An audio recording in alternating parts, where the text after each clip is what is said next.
Welcome to the Hospital Medicine Unplugged podcast. Today we are undertaking really an intense and critical deep dive into the management of ascites in the hospitalized patient.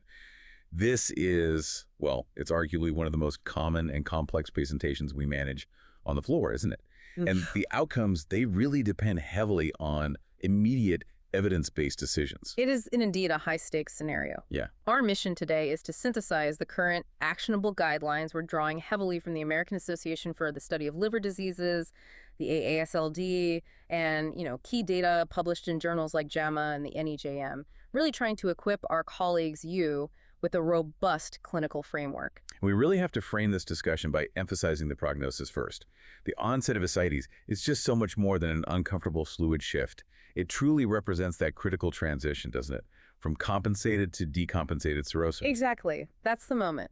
It is the moment when a patient's survival significantly declines, morbidity skyrockets, and the risk of those catastrophic complications, SBP, HRS-AKI, severe hyponatremia, becomes, well, immediate. And what's truly, I think, revolutionized our understanding over the last decade or so is moving beyond the purely hemodynamic model. Historically, we attributed ascites almost entirely to portal hypertension, causing that profound arterial vasodilation in the splanchnic circulation. Right, the classic pathway. Leading to effective arterial hypovolemia, massive RAS activation, and then, subsequent renal sodium and water retention. That was the story. That classic model is still the foundation, absolutely. But the modern evidence, it really highlights a crucial addition.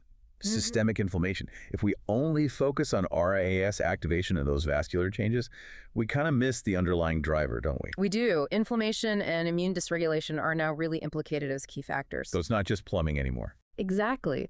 This systemic inflammatory state, it contributes not only to the fluid accumulation itself, but also to the progression of multi-organ failure.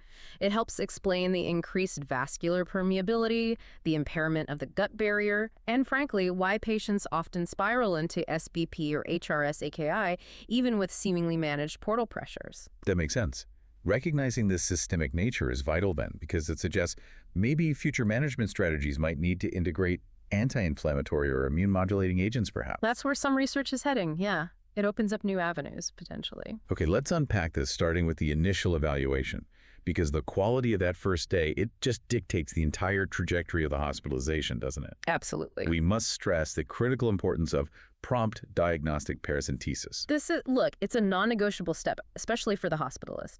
For all patients presenting with new, worsening, or symptomatic ascites, the diagnostic paracentesis should ideally be performed within 12 hours of admission. 12 hours? That's fast. It is. It's not a procedure we can just defer until morning rounds or, when it's convenient. So what's the rationale for that strict 12-hour target? Is it really only about catching SBP early?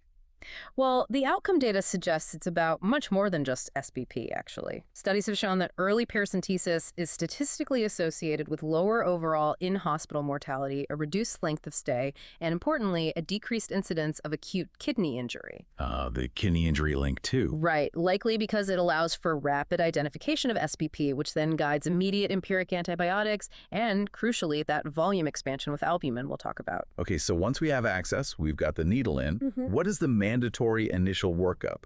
Which tubes are absolutely essential for every single patient? Okay, the standard workup must always include a cell count and differential. That's paramount for ruling out infection, obviously. We also require total protein and albumin levels for calculating the serum ascites albumin gradient, or SAAG. And crucially, the collection process itself matters. It must involve bedside inoculation of the fluid, at least 10 milliliters, directly into aerobic and anaerobic blood culture bottles, right there, immediately after aspiration. Not sending it down in a sterile cup. Definitely not. That significantly drops the yield. Bedside inoculation is key, at least 10 milliliters. Got it. And that brings us to the core diagnostic tool, the SAAG. You mentioned it. This single calculation, it really is the linchpin, isn't it? For establishing the etiology, differentiating between portal hypertensive and non-portal hypertensive causes. Precisely. If the SAAG is greater than or equal to 1.1 grams per deciliter, you have a highly sensitive and specific indicator of portal hypertension, which in the vast majority of hospitalized patients we see means underlying cirrhosis. So that guides us immediately toward diuretic and volume management. But if the SAAG comes back low, less than 1.1 GDL, that's a huge red flag, right? Yeah. Indicating a completely different pathway. Yes. A low SAAG pushes us strongly toward malignancy, peritoneal carcinomatosis, infectious peritonitis like tuberculosis, or maybe pancreatic disease. Right. This completely changes our diagnostic track. We're shifting the focus away from aggressive diuresis, and now we're thinking imaging, cytology, maybe specific cultures like AFB. We should also briefly touch on the protein concentration in the acidic fluid itself, as it provides sort of supporting evidence, particularly for the differential of those high SAAG causes. That's a subtle but really important clue for the hospitalist, yeah. Yeah. If you have a high SAAG, so $1 GDL, but you also have a high acidic fluid total protein concentration, typically greater than 2.5 grams per deciliter. Okay. That specific combination should immediately raise suspicion for a cardiac etiology. Think heart failure, hepatic vein outflow obstruction like Budd-Chiari, or constrictive pericarditis. So high SAAG, high protein points toward your heart or outflow. Yeah. Often, yes. These patients might need central venous pressure monitoring or an urgent echocardiogram rather than just, cranking up the diuretics blindly. That is a critical takeaway then. Yeah. Even with a known history of cirrhosis, we absolutely cannot anchor our diagnosis. We have to actively exclude these non-cirrhotic causes like malignancy or heart failure, especially if patients present atypically or fail standard diuretic protocols. Correct. Always keep that differential broad initially. Okay, let's pivot now to the management of moderate ascites, which we typically define as grade 2. Before we even touch on pharmacotherapy, what fundamental protective measures must the hospitalist initiate immediately upon admission? The single most crucial protective measure, I'd argue, is the strict, unwavering avoidance of nephrotoxic medications. We are talking about preventing that functional renal cliff they can fall off. Right. That means discontinuing all NSAIDs. Absolutely no NSAIDs. Stop ACEi inhibitors, angiotensin receptor blockers, and wherever possible, aminoglycosides. These medications profoundly exacerbate the hemodynamic instability and push the patient toward AKI and HRS. Just get them off the MR immediately. Immediately. First order of business. And given the complexity here, the potential for multi-organ involvement, the guidelines strongly advocate for a multidisciplinary approach. Who really needs to be at the table for these patients?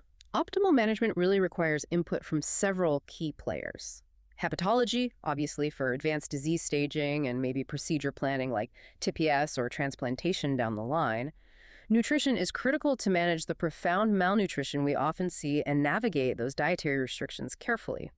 And pharmacy, they're invaluable to help fine-tune the highly complex diuretic and electrolyte regimens that often need daily adjustment. Let's clarify the role of dietary restriction because it feels a bit controversial sometimes. We still advise sodium restriction, typically less than 2 grams per day, but there's a serious nuance here regarding patient safety and outcomes, isn't there? There really is. The nuance is critical. While sodium restriction is foundational, overly strict restriction, like less than 1.5 grams or even 1 gram, often fails to significantly improve diuretic response in refractory patients. And more dangerously, it risks severely worsening the patient's nutritional status, increasing muscle wasting, and worsening their overall sarcopenia, which is already a huge problem. So we need to be realistic about adherence and maybe focus more on maintaining adequate protein intake. Exactly. We need nutritionist input to strike that balance. Focus on achievable restriction without compromising nutrition. And what about fluid restriction? So many hospitals seem to default to strict fluid restriction, like 1.5 liters or even 1 liter, for all cirrhotic patients with ascites. Is that actually evidence-based? Generally, no. It is not routinely indicated. We reserve fluid restriction only for cases where patients exhibit moderate to severe hyponatremia, and the guidelines are specific.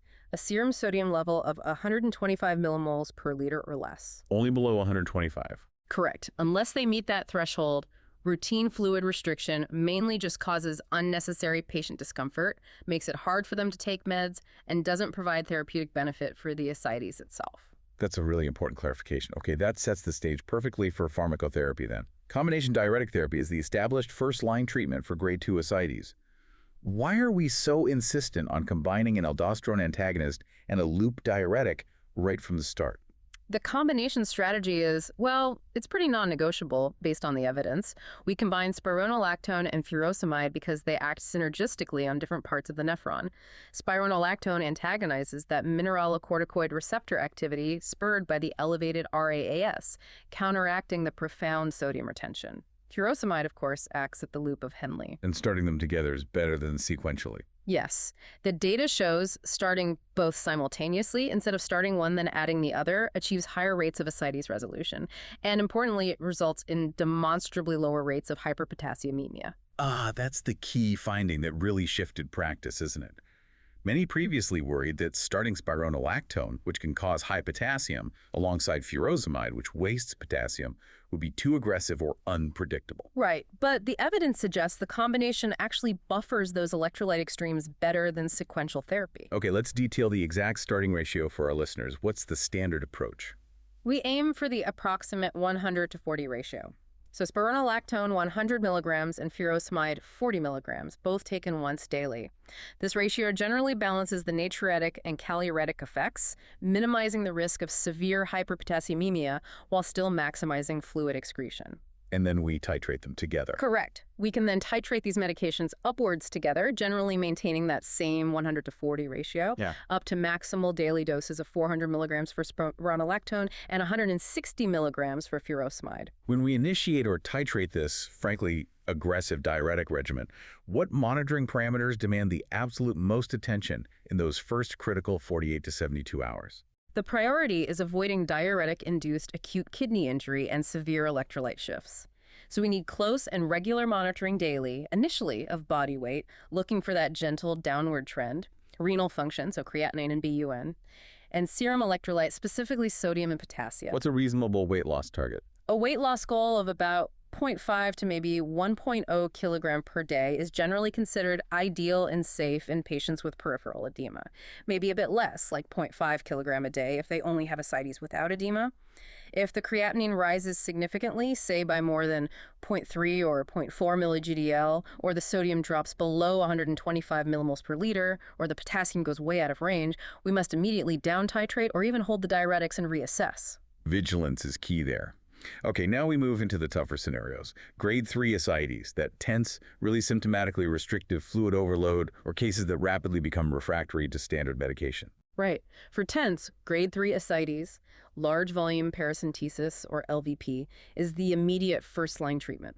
LVP is really an acute symptom management tool. It offers rapid relief from dyspnea, abdominal pain, early satiety, and sometimes even improves renal function by relieving intra-abdominal pressure. The necessity of LVP seems clear for symptom control, but the critical maneuver that I think is sometimes missed, especially by non-hepatology specialists, is the mandatory albumin protocol afterwards to prevent post-paracentesis circulatory dysfunction. Can you explain that phenomenon? Absolutely. Post-paracentesis circulatory dysfunction, or PCD, it occurs when the rapid removal of a large volume of fluid, especially more than 5 liters, exacerbates the underlying effective arterial hypovolemia. This causes a massive reflexive release of vasoconstrictive hormones, leading potentially to a profound drop in blood pressure, worsening renal function, and an increased risk of HRS. So the body overreacts to the fluid removal. And how does albumin prevent this? Albumin works primarily by maintaining oncotic pressure within the intravascular space. By giving albumin, we help pull fluid back into the vessels, or at least keep it there, thereby preserving the effective arterial blood volume and blunting that dangerous neurohormonal surge. Okay. And the dosing protocol? Is it always needed? Intravenous albumin infusion is considered mandatory when more than 5 liters of acidic fluid are removed in a single session. The standard dose is 6 to 8 grams of 25% albumin solution administered intravenously for every liter of fluid removed above those initial 5 liters, though some protocols just give a standard dose, like 50 grams if 5L removed. So 6 liters removed means you give 6 to 8 grams? Well, 6 to 8 grams for that 1 liter above the 5 liter threshold, or more commonly perhaps, if you remove 8 liters total, that's 3 liters over the 5 liter mark. So you'd give 3 times 6 to 8 grams, so roughly 18 to 24 grams of albumin, or just use the fixed dose protocol if that's institutional standard. Got it. This volume expansion isn't optional. It's directly linked to preventing acute renal failure in this setting. Precisely. It's a key safety measure after large volume taps. Okay, so once the LVP is complete, the patient usually goes back on diuretics and sodium restriction. But if they continue to recur frequently, needing LVP every few weeks, we enter the challenging territory of refractory ascites. How do we formally define that state clinically? Refractory ascites is defined by a lack of response to maximal diuretic therapy, and that means spironolactone 400 milligrams daily and furosemide 160 milligrams daily, in combination with documented adherence to strict sodium restriction, usually less than 2 grams per day. Essentially, maximal medical therapy has failed to control the fluid accumulation, and their quality of life is severely compromised by the need for repeated LVPs. At this point, the hospitalist really must consider definitive non-pharmacologic interventions aimed at reducing the underlying portal pressure, specifically the transjugular intrahepatic portosystemic shunt, or TIPS. Exactly. TIPS should definitely be considered for appropriate candidates with refractory ascites.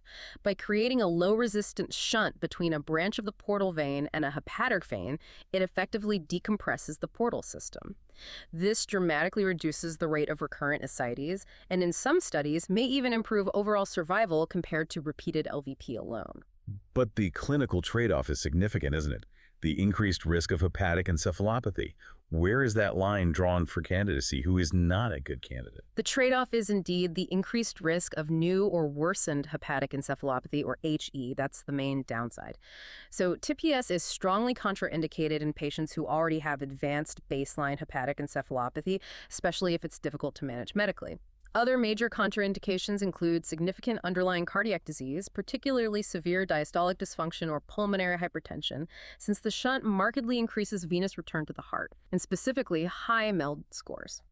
Is there a MELD cutoff? There isn't a single hard cutoff used everywhere, but a MELD score, typically above 18 or 20, suggests a very poor short-term prognosis regardless of the shunt, and the procedural risks often outweigh potential benefits.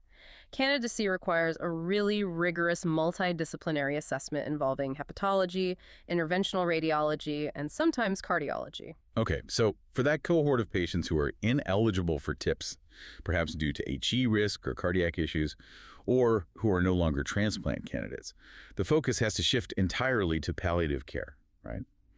What are the key options for sustained symptom management outside of just frequent burdensome hospital visits for LVP? Yes, palliative options become key for maintaining quality of life and autonomy in that situation. This primarily involves the use of indwelling peritoneal catheters, or IPCs. Sometimes automated low-flow ascites pumps are considered, though less common. These IPCs allow the patient or a caregiver to drain the ascitic fluid intermittently at home, avoiding the significant burden of frequent travel to the hospital or clinic for LVP procedures. Now, we have to be really meticulous when counseling patients about these devices, particularly regarding the inherent infection risks, especially in this often immunocompromised population. Absolutely critical. The infection risk is the primary drawback and needs upfront discussion. Data shows rates of spontaneous bacterial peritonitis, SBP, occurring in up to maybe 17% of patients with certain indwelling devices. And local drain site cellulitis or tunnel infections are reported anywhere between 6 and 33% in various studies. Those are not insignificant numbers. Not at all. It is a constant balancing act. We're weighing the clear benefit of sustained comfort, improved mobility, and patient autonomy against this persistent, significant risk of potentially life-threatening infection. This is precisely where palliative care consultation is invaluable in truly exploring the patient's priorities and goals. Makes sense. And finally, just a crucial reminder for the hospitalist. Any patient progressing to grade 2 or certainly grade 3 ascites, or those developing refractory disease, mandates an immediate referral for liver transplantation evaluation, assuming they don't have absolute contraindications. It remains the only definitive treatment for the underlying portal hypertension and the systemic dysfunction driving the ascites. That evaluation needs to start early in the decompensation process, as their MELU score and acuity will likely only rise over time. Don't wait until they're too sick. Excellent point. Yeah? Okay, let's dedicate some serious time now to the acute critical complications that really drive morbidity and mortality in these hospitalized patients. SBP, hyponatremia, and hepatorenal syndrome, AKI, starting with SBP. Right. Spontaneous bacterial peritonitis, SBP, is a true medical emergency with a historically high mortality rate if not recognized and treated promptly. The diagnosis is made when the acidic fluid analysis reveals an absolute neutrophil count, or PMN count, greater than or equal to 250 cells per microliter. Critically, this is in the absence of an evident intra-abdominal surgical source of infection, like a perforated viscus. And the organisms involved are usually pretty predictable, aren't they? Almost always monomicrobial and originating from the gut. Typically, yes. We primarily see enteric gram-negative organisms translocation from the gut, think E. coli or Klebsiella pneumonia predominantly. Less commonly, we might see gram-positive organisms like strep species. But the core feature is that monomicrobial pattern, which helps distinguish it from secondary bacterial peritonitis, which is often polymicrobial. Let's just revisit the critical collection technique again for maximizing diagnostic yield. It seems so simple, but I know it's often done incorrectly, leading to potentially missed or delayed SBP diagnoses. We really cannot overemphasize the 10 milliliters per bottle rule.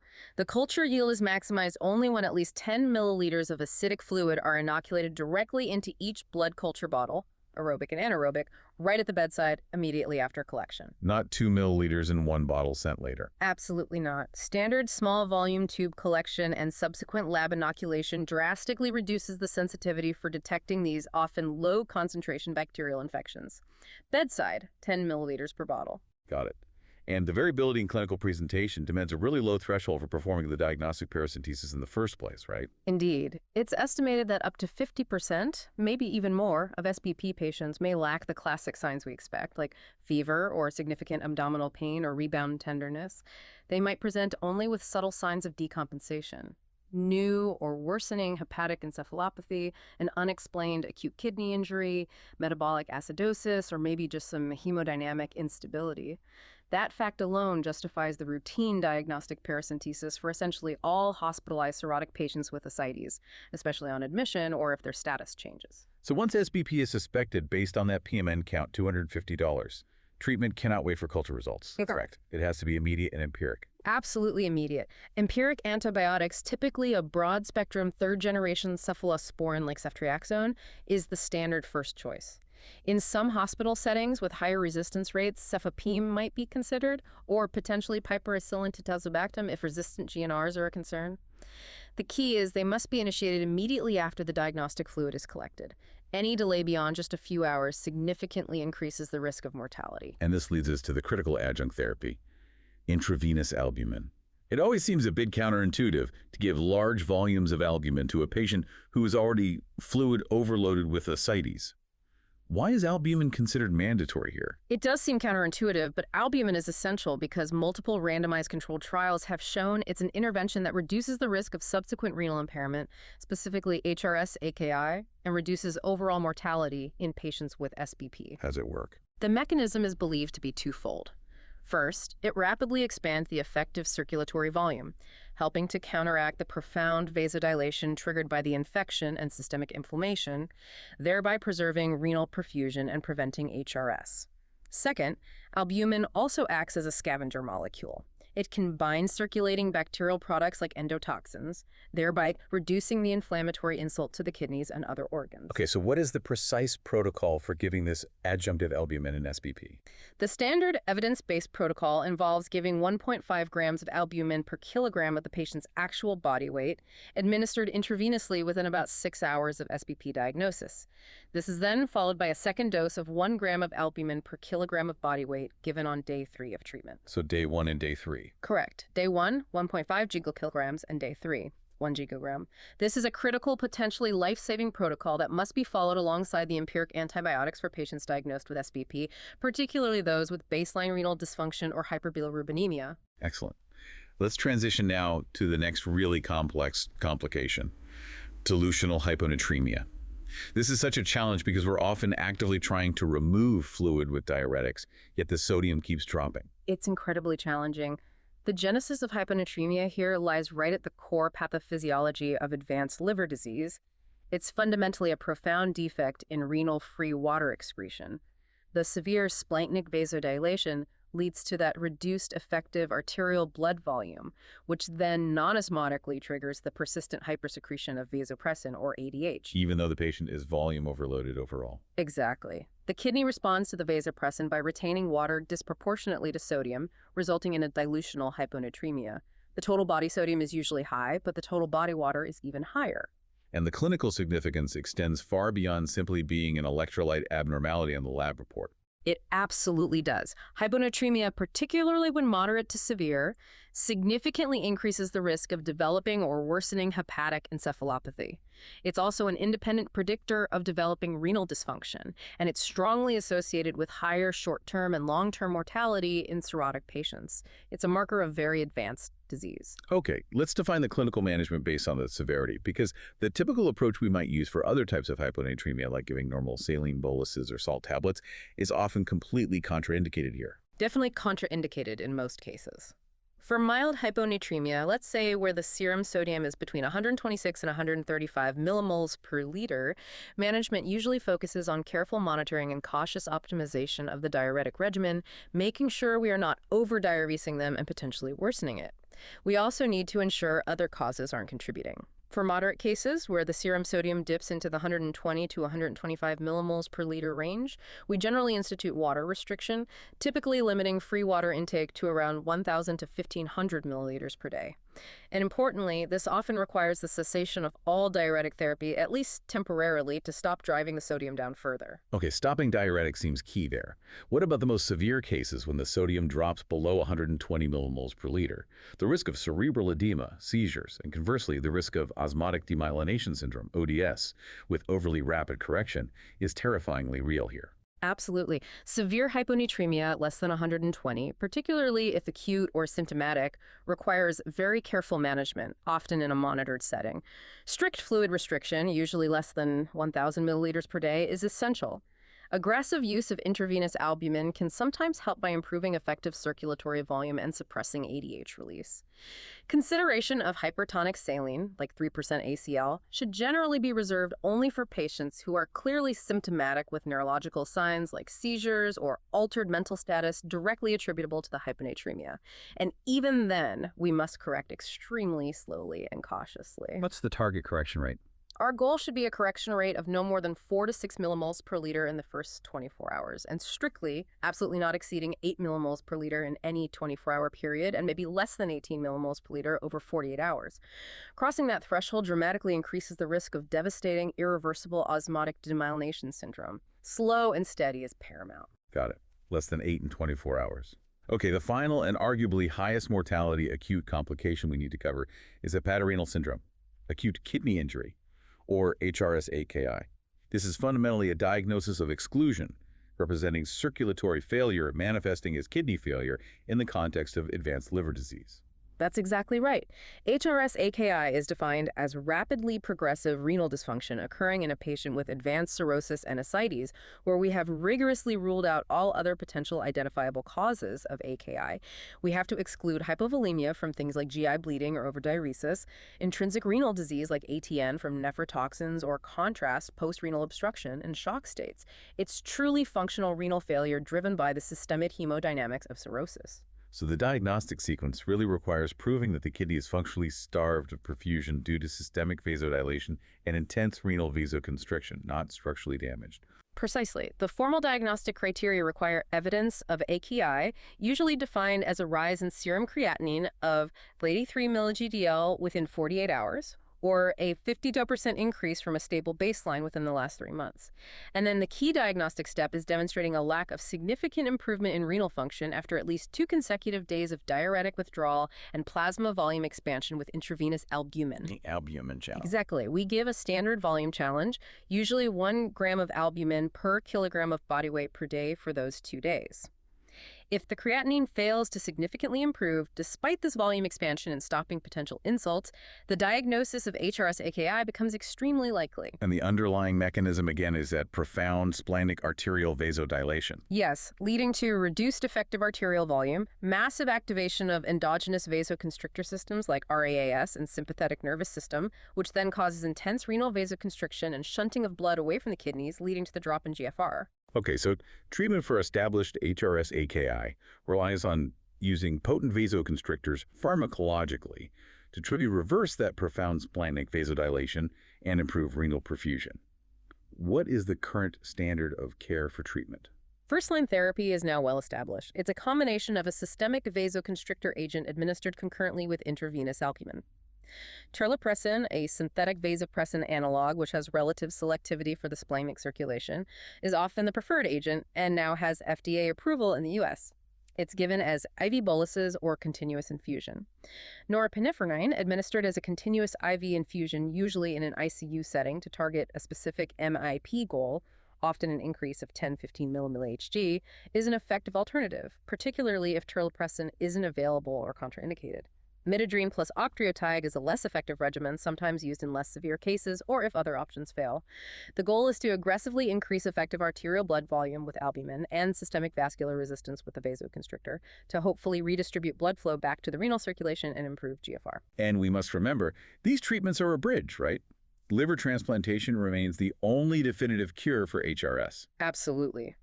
Vasoconstrictor therapy can reverse HRS-AKI in maybe 40–50% of patients, but relapse is common if transplant doesn't occur. Transplantation corrects the underlying liver disease and portal hypertension and is the only truly definitive treatment. Okay, great overview of those critical cirrhotic complications. We've centered heavily on cirrhosis, which is appropriate given its prevalence, but hospitalists frequently encounter malignant and other non-cirrhotic causes of ascites. We must ensure we briefly address those management strategies as well. That's important, yes. Malignant ascites is quite common, typically caused by peritoneal carcinomatosis, where cancer cells stud the peritoneal lining. This often originates from ovarian, gastric, colorectal, or pancreatic cancers. Other non-cirrhotic causes we see include severe heart failure. Remember, that's usually a high SAAG, but also high protein ascites. Tuberculous peritonitis, low SAAG, high protein, often lymphocytes predominate. Nephrotic syndrome, usually low SAAG, low protein, and pancreatitis-related ascites. For malignant ascites, the primary goal shifts entirely, reflecting the often grim prognosis associated with peritoneal carcinomatosis. Yes, unfortunately, the focus shifts almost exclusively to symptom palliation. Given that the median survival for patients who develop malignant ascites often hovers around only 5 to 6 months, maybe less for some cancers, we are prioritizing comfort, relief of dyspnea and abdominal distension, and overall quality of life over aggressive attempts to prolong survival with fluid management. Therapeutic paracentesis obviously remains the mainstay for rapid symptom relief.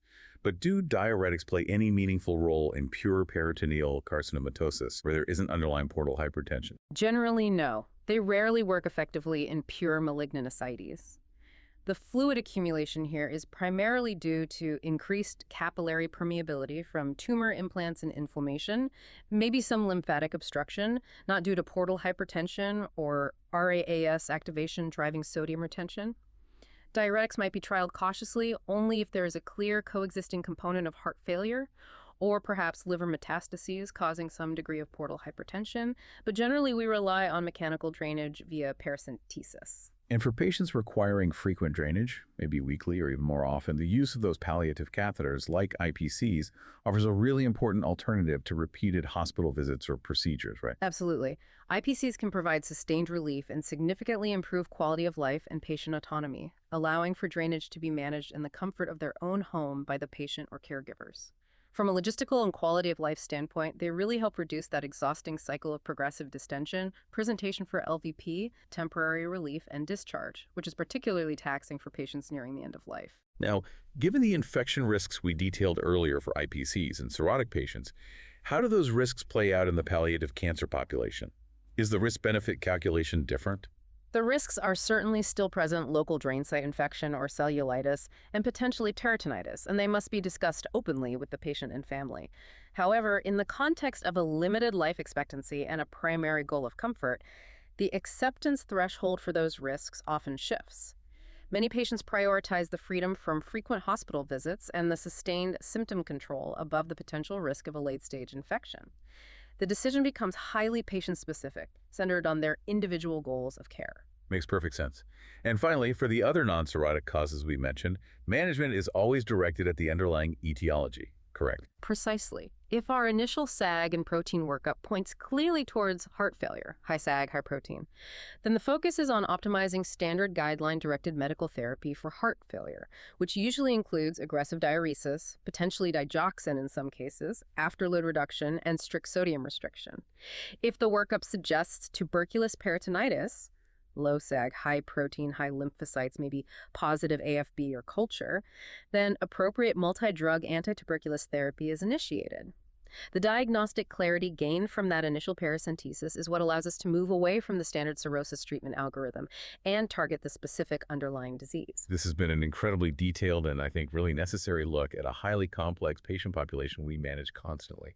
Let's try to quickly summarize the absolute critical action items for our hospital's colleagues listening. Okay, I think the main pillars are really threefold.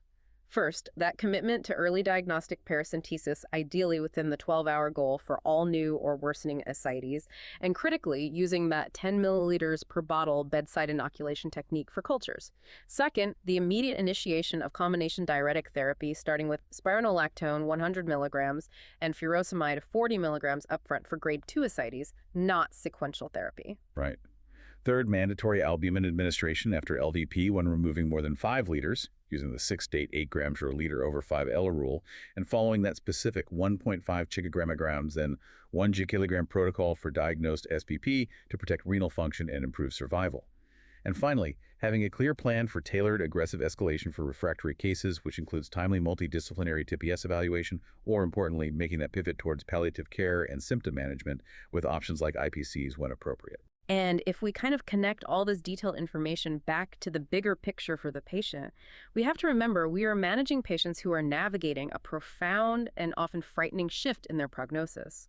Regardless of whether the ascites itself is caused by end-stage liver disease or by terminal malignancy, it signifies a major turning point. It really does. And given that poor prognosis generally associated with the development of significant ascites, whether it's cirrhotic or malignant, this raises a really crucial high-stakes question for every hospitalist at the bedside, doesn't it? When exactly should we consciously pivot our approach? When do we shift from aggressive volume management and procedures potentially aimed at prolonging life towards a strategy focused purely on maximizing comfort, preserving autonomy, and ensuring quality for the time remaining?